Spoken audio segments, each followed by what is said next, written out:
आज के इस वीडियो लेक्चर में हम लोग फंक्शन को डिस्कस करेंगे। इसमें मैं सिर्फ और सिर्फ आपको फंक्शन क्या होता है वो समझाऊंगा। डोमेन आपके लाइफ में बहुत ही कॉमनली वर्ड ये आता है, ऑकर होता है, उसको डिस्कस करेंगे। लेकिन डोमेन हम लोग फंक्शन के रेस्पेक्ट में डिस्कस करेंगे। रेंज क्या होता है फंक्शन का वो डिस्कस करेंगे, और डोमेन को डोमेन क्या होता है वो डिस्कस करेंगे। फंक्शन आपको मैं एक आसान भाषा में अगर बोलूं तो function is utmost important part of mathematics है। अगर आपको फंक्शन अच्छे से आता है तो आप समझ लीजिए कि मैथ्स को बहुत आसान होगा आपके लिए समझ पाना। फंक्शन को मैं इस तरह से जनरलाइज कर सकता हूँ थोड़ी देर के लिए, कि हमारे लाइफ में ना जब हम मैथमेटिक्स के सवाल को बनाते हैं या रियल लाइफ में भी हम अक्सर दो वेरिएबल्स को इनकाउंटर करते हैं। जैसे अगर हम कोई पोस्ट ऑफिस जाते हैं और लेटर लेटर हम पोस्ट करना चाहते हैं, तो जो स्पीड पोस्ट या कुछ और करते हैं तो उसमें स्पीड पोस्ट की कितनी कीमत होगी ये इस बात पे डिपेंड करता है। आप देखते होंगे उसको वे करता है वो, मतलब उसका वजन करता है स्पीड पोस्ट का। तो वो कितना वजन है उसके हिसाब से उसका कॉस्ट तय होगा। तो आप देखेंगे यहाँ की वेट और कॉस्ट आपस में रिलेटेड है। आप देखेंगे कि जो डिस्टेंस ट्रैवल करता है कोई भी ऑब्जेक्ट या गाड़ी, वो स्पीड के ऊपर डिपेंड करता है। ज़्यादा स्पीड होगी तो ज़्यादा डिस्टेंस ट्रैवल करेगा, कम समय लेगा। एंड उल्टा भी है कि अगर कम स्पीड होगी तो वही डिस्टेंस ट्रैवल करने में वो ज़्यादा समय लेगा। तो इस तरह से आप देखेंगे कि दो वेरिएबल्स जब आपस में, हालांकि जब फंक्शन हम पढ़ते हैं तो दो से ज़्यादा वेरिएबल्स के लिए भी पढ़ते हैं, लेकिन मैं जो आज डिस्कस करने वाला हूँ वो फंक्शन इन टू वेरिएबल्स के बारे में बात करूंगा। कि कैसे अगर आप एक वेरिएबल के बारे में जानते हैं तो उसको जानने के साथ साथ दूसरे वेरिएबल को हम कितनी आसानी से ऑब्टेन कर सकते हैं। यही फंक्शन का एक मतलब एक आप कह सकते हैं कि एकदम प्राइम गोल होता है। इंट्यूटिव आइडिया फंक्शन का यही है। तो चलिए स्टार्ट करते हैं। मैं डायरेक्टली आपको डेफिनेशन नहीं दूंगा, क्योंकि अगर मैं स्टार्टिंग में ही डेफिनेशन दे दूंगा ना तो ये बहुत थ्योरेटिकल हो जाएगा। और फंक्शन इज बहुत थ्योरेटिकल टॉपिक है ये। तो मैं चाहता हूं कि इसको मैं एग्जांपल से लीड करूं, सो दैट कि फिर धीरे धीरे हम डेफिनेशन की तरफ जाएंगे। तो let's go ahead and strike directly. देखते हैं। फंक्शन के लिए मैं आपके पास, फंक्शन का आप पहले हिंदी में मतलब समझ लीजिएगा, किसी भी चीज का काम। यहाँ पे ये बताना बहुत ज़रूरी है कि अगर आप किसी चीज़ के काम के बारे में समझते हैं तो आसान होता है आपको उसके उससे जुड़े हुए प्रॉब्लम्स को डील कर पाना। तो चलिए मैं इसी आइडिया को लेते हुए सबसे पहले एग्जाम्पल से स्टार्ट करता हूँ। एग्जाम्पल में मैं क्या करता हूँ, मैं कुछ स्टोर रूम बनाता हूँ। ये स्टोर रूम S1 है हमारे पास, और इसके अंदर अ, मैं लिख देता हूँ यहाँ पे बहुत तरह के न्यूज़पेपर हैं। दुनिया में जितने तरह के न्यूज़पेपर हो सकते हैं वो सारे के सारे न्यूज़पेपर हैं। Newspaper, papers of like all kinds of newspaper, है ना? मैं यहाँ पे क्योंकि लेक्चर दे रहा हूँ तो मैं बोल देता हूँ। आप ये ऐसे समझें कि न्यूज़पेपर, दुनिया में जितने तरह के न्यूज़पेपर हैं, जिस कंट्री का भी, वो सारे के सारे न्यूज़पेपर का स्टॉक यहाँ पे है। मतलब चाहे 10 कॉपियाँ पड़ी हों, 20 कॉपियाँ पड़ी हों, बट पड़ी हुई हैं उनकी। उन सभी न्यूज़पेपर का आपको कुछ ना कुछ जो है वो यहाँ पे आपको मिलेगा ही मिलेगा। मतलब कलेक्शन है यहाँ पे। ये S1 हमारा वेयरहाउस है जिसमें दुनिया के जितने तरह के न्यूज़पेपर हैं, सभी न्यूज़पेपर को यहाँ पे रखा गया है फॉर सम रीज़न। दूसरा हम स्टोर लेते हैं S2, जिसमें हम क्या करते हैं कि जितने तरह के फल हो सकते हैं वो मैं रख लेता हूँ। वर्ल्ड में जितने तरह के फल हैं उसको मैं रख लेता हूँ। ऑल टाइप्स ऑफ फ्रूट्स, है ना? ऑल टाइप्स ऑफ फ्रूट्स, ध्यान से समझिएगा आप इसको। ऑल टाइप्स ऑफ फ्रूट्स, मैं यहाँ सिर्फ कोशिश कर रहा हूँ, अगर आपके मन में आ रहा होगा कि ये क्या लिख रहा हूँ, तो मैं आपको फंक्शन को समझाने की कोशिश कर रहा हूँ और समझाऊंगा। उसके लिए ही मैं ये कुछ एग्जाम्पल्स ले रहा हूँ। S3 एक दूसरा मैं वेयरहाउस है हमारे पास। उसमें दुनिया में जितने तरह के, आप मान लीजिए कि इलेक्ट्रॉनिक डिवाइसेस होते हैं वो सारे के सारे रखे हुए हैं। Electronic devices, all type of electronic devices, electronic devices world में, ये जो भी मैं बोल रहा हूँ पूरे अक्रॉस द वर्ल्ड है, कुछ भी छूटा नहीं है। आप ये मत कहिएगा कि क्या ये रखा हुआ है, तो मेरा जवाब होगा कि मैं आपको बार बार कह रहा हूं, इसमें दुनिया के जितने भी तरह के इलेक्ट्रॉनिक डिवाइसेस जो भी आप सोच सकते हैं, जो मैंने देखा भी नहीं है, आपने भी शायद नहीं देखा होगा, कभी सुना होगा, वो सारी चीजें हैं यहाँ पे, है ना। आप उसको म्यूजियम की तरह ट्रीट कर सकते हैं कि सब तरह की चीजें हैं यहाँ पे, आपको कुछ भी जाएंगे आपको मिल जाएगा। S4 एक दूसरा सेट है मेरे पास, या दूसरा रूम है, वेयर हाउस है, जिसमें दुनिया में जितने तरह के जूसेस हो सकते हैं, जितने भी तरह के जूसेस हो सकते हैं, वो सारे जूसेस रखे हुए हैं, सब तरह के जूसेस हैं यहाँ पे। ओके, आई होप कि ये 4 वेयर हाउस आप समझ गए हैं। मैं क्या करता हूँ, अब एक ना मशीन बनाता हूँ, और उस मशीन का काम होगा कि, चलिए मशीन पहले बना लेते हैं, काम तो बाद में देख लेंगे। ये रहा एक मशीन, मैंने यहाँ पे एक मशीन तैयार कर दी है, और इस मशीन का नाम मैं F दे देता हूँ, M देना चाहें आप M दे दें, मैंने F दे दिया है, ठीक है।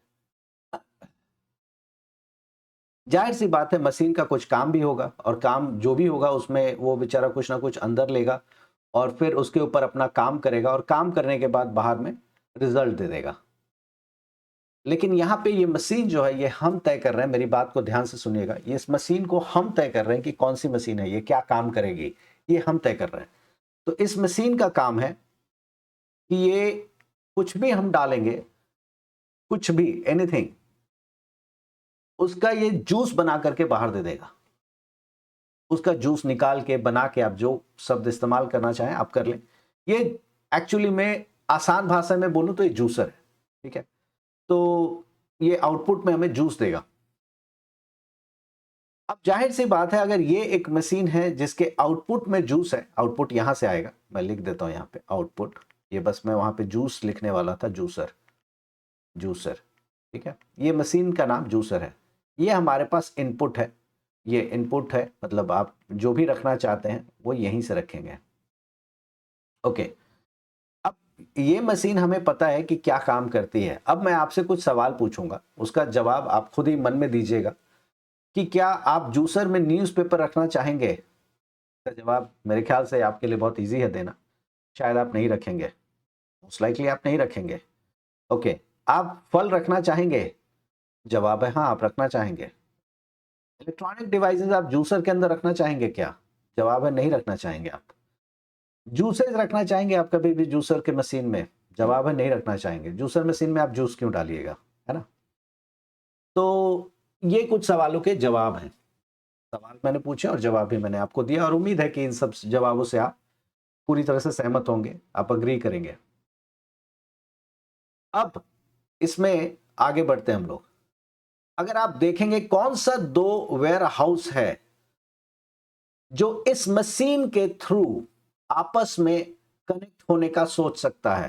क्या न्यूज़पेपर को हम अगर मशीन में रखेंगे तो जूस की एक्सपेक्टेशन रख सकते हैं, जवाब है नहीं। पहली बात तो हम रख ही नहीं सकते हैं, जूस निकलेगा नहीं निकलेगा ये तो मतलब दायरे के बाहर है। न्यूज़पेपर रख करके हम इलेक्ट्रॉनिक डिवाइसेस निकालने का सोच सकते हैं, जब हम रख ही नहीं सकते न्यूज़पेपर तो बात ही खत्म हो गई। हम सारे के सारे फ्रूट्स रख सकते हैं और सारे के सारे जूस, इन दोनों को हम आपस में कनेक्ट करने का सोच सकते हैं इस मशीन के थ्रू। इस मशीन के थ्रू हम इन दोनों वेयर हाउसेस को आपस में कनेक्ट करने का सोच सकते हैं। और कैसे सोच सकते हैं कि हम यहां पे सब तरह के फलों को डालेंगे और हम एक्सपेक्ट करते हैं कि हमें जूस बाहर में मिलेगा। तो इनपुट हमारा क्या है, इनपुट हमारा पूरा का पूरा वेयर हाउस नहीं है, इनपुट हमारे वेयर हाउस के फ्रूट्स हैं, ये हमारा इनपुट है। ओके, अब अगर ये हमारे पास इनपुट है, मैं इनपुट स्क्रीन में नहीं दिख रहा होगा आप लोगों को लिखा हुआ, अभी जस्ट मैंने नोट किया कि रिकॉर्डिंग में इनपुट नहीं दिख रहा है, मैं इसको दोबारा यहां लिख देता हूं इनपुट, और इससे मार्क कर देता हूं, राइट। यहां पे आप इनपुट डालेंगे, जो भी रखना है वो आप रखेंगे। जो भी आप इसमें रखेंगे, एफ जो है अपना उसके ऊपर काम करेगा, पूरा ऐसे ऐसे करके घूमेगा या जो भी करना है करेगा, वो अंदर वाला स्ट्रक्चर है। और फिर आपको जूसर वाले जगह से, जहां आउटपुट वाला जो जगह है वहां से आपको जूस बाहर दे देगा। वेस्ट होगा उसके बारे में हम बात नहीं कर रहे, वो हटा दीजिए आप। ओके, तो हम देख सकते हैं यहाँ पे कि S2 और S4 ये जो दोनों वेयर हाउस है ये आपस में कनेक्ट हो रहे हैं। इसमें कौन सा वेयर हाउस आपको इनपुट में जाता हुआ दिख रहा है, एक्सक्यूज मी, कौन सा आपको इनपुट में जाता हुआ दिख रहा है? मेरे ख्याल से S2 जो है वो एज एन इनपुट आपको दिखेगा। S2 को आप इनपुट में जाता हुआ आप देख सकते हैं कि S2, तो आप देखेंगे कि S2 जो हमारा जो वेयर हाउस है उसके जो एलिमेंट्स हैं उसमें जो जितने तरह के फल हैं उसको हम एज ए इनपुट रख सकते हैं। और ऑफ कोर्स आप देख सकते हैं कि जो आउटपुट है, जो भी आउटपुट आएगा वो सब के सब हमारे पास S4 नंबर का जो वेयर हाउस है जिसमें दुनिया में सभी तरह के जूसेस रखे गए हैं, वो आउटपुट आपको उस S4 में दिखेगा। S4 वाला जो वेयर हाउस है, जैसे आपने मान लीजिए कि आपने संतरा डाला या ऑरेंज डाला, ऑरेंज जूस निकला, आपने देखा कि क्या ये ऑरेंज जूस S4 वाले घर में है या वेयर हाउस में है कि नहीं है, तो आपने पाया कि हाँ ये तो S4 वाले वेयर हाउस में है। तो ऐसे आप जितने भी फ्रूट्स डालेंगे और जो भी जूस निकलेगा वो सारे के सारे जूसेस अगर आप S4 वाले वेयर हाउस में जाएंगे आपको दिखेगा वहां पे कि वो रखा हुआ है, उस चीज का जूस है वहां पे। I hope you agree. Okay,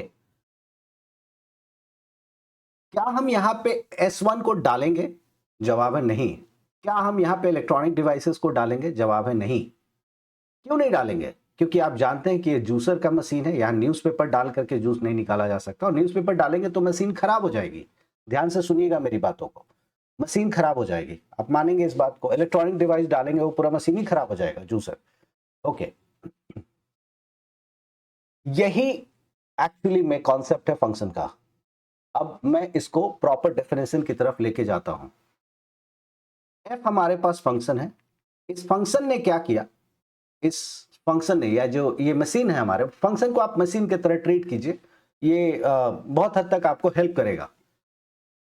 function या मशीन है, इस मशीन ने S2 और S3 सेट को आप S4 सेट को दोनों को आपस में जोड़ा है, ये मशीन के थ्रू ही जुड़ पाया है। अगर इस F की जगह मान लेते हैं एक कोई क्रशर होता या न्यूज़पेपर श्रेडर होता, पेपर श्रेडर होता, पेपर को जो पूरी तरह से बारीक बारीक काट देता है, अगर वो होता, अगर वो मैं F की जगह वो वाली मशीन रखता, तब आपको क्या लगता है इसमें से कौन सा सेट आपस में कनेक्ट होता? कोई भी सेट कनेक्ट नहीं होता, क्योंकि न्यूज़पेपर तो हम डालते, बट न्यूज़पेपर का एकदम बिल्कुल बुरादा जो बाहर आएगा वो तो है ही नहीं किसी सेट में, उसके लिए तो हमने कोई वेयर हाउस बनाया ही नहीं। तो इसीलिए मशीन कौन सी है ये बहुत मैटर करता है। तो ये मशीन जो है आप S2 और S4 इन दोनों को कनेक्ट कर रहा है।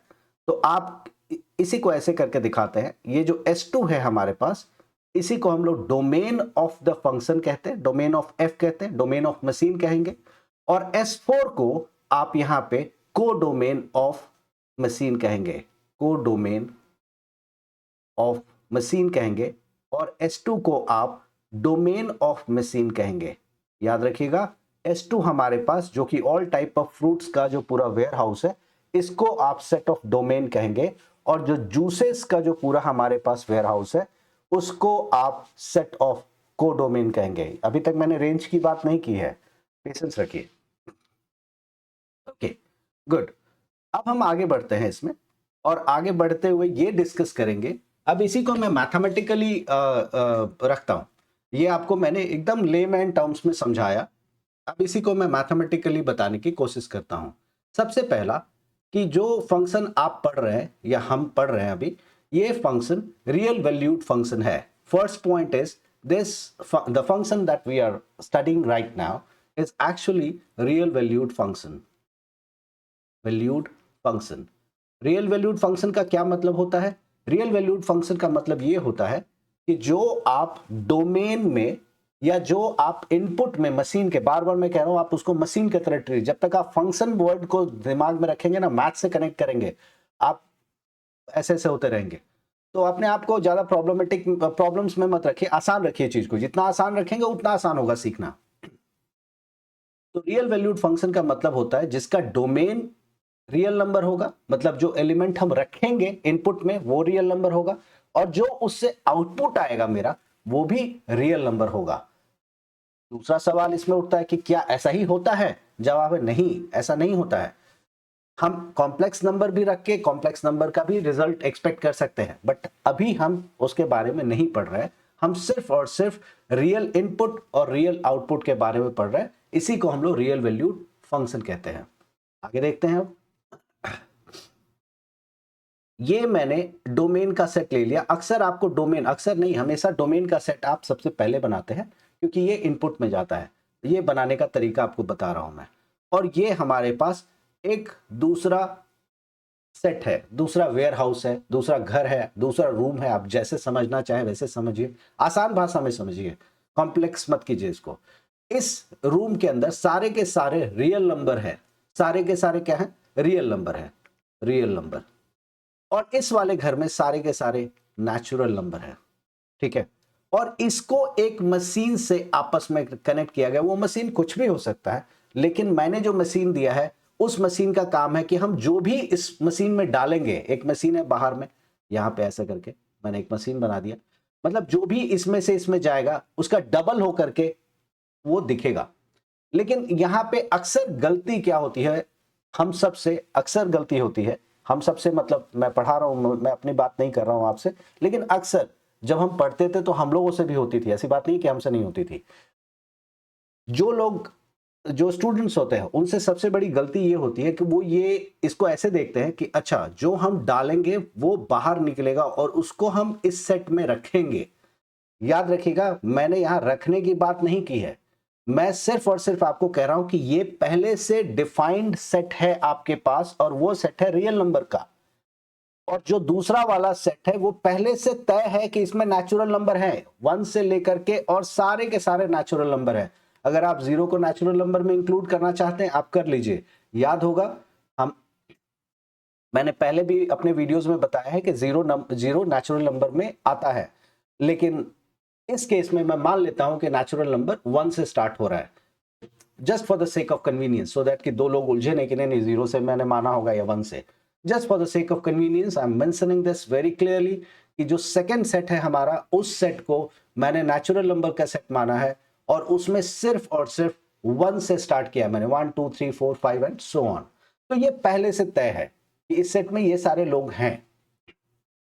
ओके, इस मशीन का काम है कि हम जो भी डालेंगे उसका डबल करके बाहर दे देगा। अब जरा मैं आपको लिख करके भी दिखाता हूं कि बाहर कैसा दिखता है।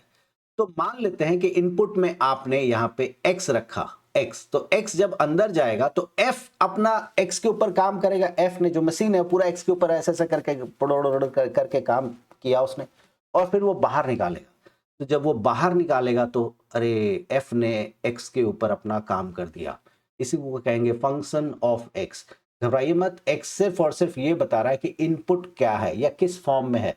मैथमेटिकली x ये बताता है कि वेरिएबल आपने कौन सा यूज किया है, ठीक है, वेरिएबल भी यूज किया और साथ में आपने कौन सा नंबर या जो भी आपने डाला वो क्या है।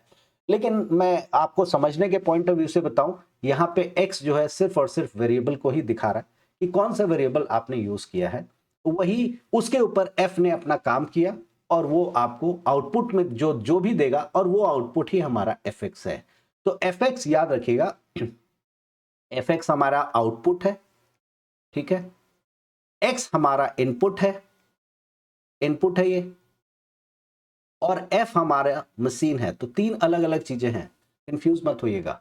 x हमारा इनपुट है, मशीन ने अपना काम किया, वो f है, और काम करने के बाद जो आउटपुट मिल रहा है वो fx है। तो ये बहुत जरूरी है समझ पाना। अब हम आगे बढ़ते हैं। तो ये हमारा रियल वैल्यूड फंक्शन है। इस फंक्शन का काम है कि हम जो भी रखेंगे उसका डबल करके बाहर दे देगा। ये हमने पहले से तय कर दिया है, यही काम ये करेगा, कुछ और नहीं करेगा ये। तो ठीक है जी, अगर मैं x रखूंगा तो 2 से मल्टीप्लाई कर देगा और वो हमें बाहर दे देगा। तो बाहर देने को ही हम f अगर कह दे तो कोई दिक्कत है? चलिए इस मशीन का नाम मैं m कह देता हूं, small m of x। m of x का मतलब ये हो गया कि इस मशीन में, जो भी मशीन है हमारे पास, उसमें मैं x को इंसर्ट कर रहा हूं, वो बाहर में 2 टाइम्स करके हमें बाहर दे रहा है। तो ये हमारा मशीन है। ओके, मैं कुछ नंबर्स भी लिख लेता हूँ, डॉट डॉट डॉट, मैं लिख लेता हूँ -1 0 1 2 3 3.5 and so on, dot dot dot. Natural number है, मैंने पहले ही बोल दिया कि 1 से स्टार्ट हो रहा है, 1 2 3 4 5 6 7 8 एंड डॉट डॉट डॉट। ये है। याद रखिएगा ये रियल नंबर का सेट है, मैंने सारा तो मैं नहीं लिख सकता, डेसिमल्स वाले नंबर भी हैं, रूट वाले भी हैं, सब कुछ है। चलिए अब हम देखते हैं इसको। मशीन क्या कर रहा है, -1 को जब लेगा तो 2 से मल्टीप्लाई करेगा तो -2 आया। अब -2 इस वाले वेयर हाउस में चेक करेगा कि क्या है या नहीं है, तो वो पाएगा कि -2 तो है ही नहीं यहाँ पे। अगर -2 नहीं है तो इसका मतलब ये जो मशीन आपने मुझे बताया है mx = 2x, ये मशीन वैलिड मशीन नहीं है, या हम इसी को इंग्लिश में कहेंगे, मैथमेटिकली कहेंगे, function is not defined. This is not defined, this function m, the function m is not defined, not defined. याद रखिए इसका मतलब ये नहीं है कि ये फंक्शन नहीं हो सकता है, 2 टाइम्स करना कोई फंक्शन नहीं हो सकता है। इस केस में ये डिफाइन नहीं किया जा सकता है। जैसे मैं आपको दोबारा इस एग्जांपल पे लेके चलता हूं, ये जो जूसर है, ये क्या जूसर कोई मशीन नहीं होती है? बिल्कुल होती है। अगर मैं यहाँ पे जूसर रखता और यहाँ पे जो वेयर हाउस है S1 S2 S3 S4, S4 नहीं होता, तब तो ये मशीन इन तीनों में से किसी भी 2 सेट को आपस में कनेक्ट नहीं कर सकता था। तो इसका मतलब ये नहीं था कि ये मशीन हो नहीं सकता, इसका सिंपली एक ही मतलब था, एक ही मतलब था, और वो था कि हम इस मशीन को इस जगह पे फिट नहीं कर सकते। इतना ही सिंपल है ये। अब मैं आगे बढ़ता हूं। अब मैं क्या करता हूं, इस रियल वैल्यूड फंक्शन में रियल नंबर ना लेके मैं यहां पे उल्टा कर देता हूं। इस बार मैं इसको नेचुरल नंबर, पहला वाला जो सेट है हमारा, इसको नेचुरल नंबर बना देता हूं और दूसरे वाले को रियल नंबर बना देता हूं। कुछ नहीं किया मैंने, सिर्फ सेट को इधर से उधर कर दिया और फंक्शन वही रखता हूं कि जो भी हमारे पास जाएगा, मान लीजिए यहां से उठ करके जब मशीन में जाएगा तो यहां से x उठा, x मतलब कोई भी नंबर उठ गया, कोई भी नंबर उठ करके जब मशीन के अंदर गया, मशीन के अंदर x चला गया, x गया मशीन के अंदर, मशीन ने बोला अच्छा ठीक है 2 टाइम्स ऑफ x करके बाहर आ जाओ। याद रखिएगा बाहर जो आ रहा है उसको मैं r में नहीं लिख रहा हूं, ये बहुत इंपॉर्टेंट है, मैं रिपीट कर रहा हूं, जो बाहर आ रहा है उसको मैं r में लिख नहीं रहा हूं, मैं चेक कर रहा हूं कि r के अंदर वो दिख रहा है या नहीं दिख रहा है, बस यही कर रहा हूं मैं। तो नेचुरल नंबर में आप जानते हैं क्या क्या होता है, 1 2 3 4 एंड सो ऑन, और रियल नंबर में भी आप जानते हैं क्या क्या होता है, मुझे बताने की जरूरत नहीं है। अब हम देखते हैं कि जब 1 मैं रखूंगा इसमें 2 में, और 1 जब मैं मशीन में रखूंगा तो 1 × 2 दैट इज 2।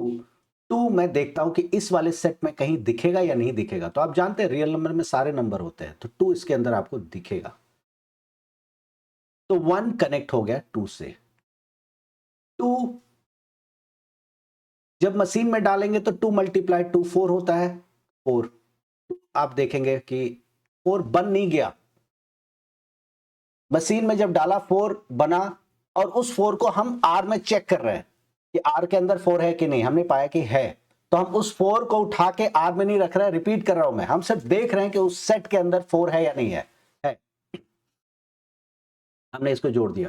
3 देखा, 3 6 से कनेक्ट होगा, आपको पता है रियल नंबर में 6 होगा ही कहीं ना कहीं, 4 होगा 8 से कनेक्ट होगा, 5 होगा 10 से कनेक्ट होगा, एंड सो ऑन, सभी नंबर से कनेक्ट हो जाएगा। लेकिन इसके अलावा भी इसमें बहुत सारे नंबर रह जाएंगे, जैसे 1 रह जाएगा, 0 रह जाएगा, माइनस वाले सारे के सारे नंबर रह जाएंगे।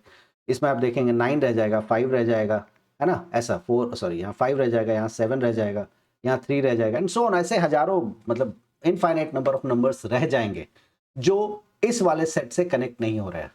अब ध्यान से देखिए, इसमें ये वाला जो सेट जो हम अंदर रख रहे थे, इनपुट की तरह इस्तेमाल कर रहे थे, इस पूरे सेट के एलिमेंट्स को, इस पूरे सेट को हम लोग डोमेन कहते हैं, पूरे सेट को डोमेन कहते हैं, और एक एक जो एलिमेंट है उसको एलिमेंट ऑफ द डोमेन कहते हैं।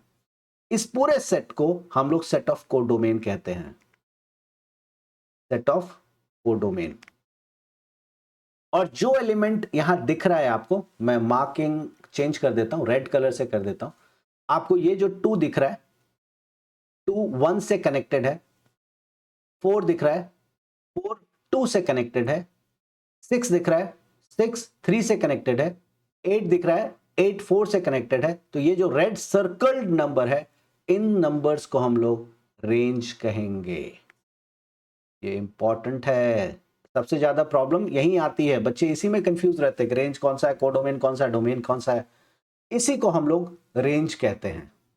ध्यान रखिएगा, जिस इसी को हम लोग रेंज कहेंगे, और ये जो 2, 4, 6, 8 है, इसी को हम लोग इमेज के नाम से भी जानते हैं। इमेज। तो जो इमेज बना है वो किससे बना है? 1 से बना है। तो 1 को हम लोग प्री इमेज कहेंगे, 2 को प्री इमेज कहेंगे, 3 को प्री इमेज कहेंगे, 4 को प्री इमेज कहेंगे, एंड सो ऑन। दूसरी भाषा में सेट ऑफ n जो नेचुरल नंबर का सेट है, इसमें सभी एलिमेंट प्री इमेज, सभी एलिमेंट को हम लोग प्री इमेज कह सकते हैं, क्योंकि सबका इमेज बन रहा है इस फंक्शन के थ्रू या इस मशीन के बीच में रहने की वजह से। अगर इस मशीन की जगह कोई और मशीन होता तो शायद ऐसा होता कि नहीं, मैं नहीं जानता, वो तो रख के देखने के बाद ही पता लगेगा। ये मैंने आपको बताया रेंज क्या होता है, डोमेन क्या होता है, और कोडोमेन क्या होता है। इमेज किसको कहते हैं, प्री इमेज किसको कहते हैं। मुझे उम्मीद है कि ये पार्ट आपको समझ में आ गया होगा। अगर ये समझ में आ गया है तो अगला जो मैं वीडियो इसके ऊपर बना रहा हूं या बनाऊंगा अभी, उस वीडियो में आपको फॉर्मल डेफिनेशन की तरफ लेकर के जाऊंगा और इसी से जुड़े हुए कुछ और बातें बताऊंगा। फिर आपका आगे आने वाला जो एक्सरसाइज होगा या जो भी आप प्रॉब्लम बनाएंगे बहुत आसानी से आपसे बनेगा। मैं एक्सपेक्ट करता हूं कि इन वीडियो को आप देखेंगे और ज्यादा से ज्यादा शेयर करेंगे, सब्सक्राइब भी कीजिए। तब तक के लिए bye bye and thank you.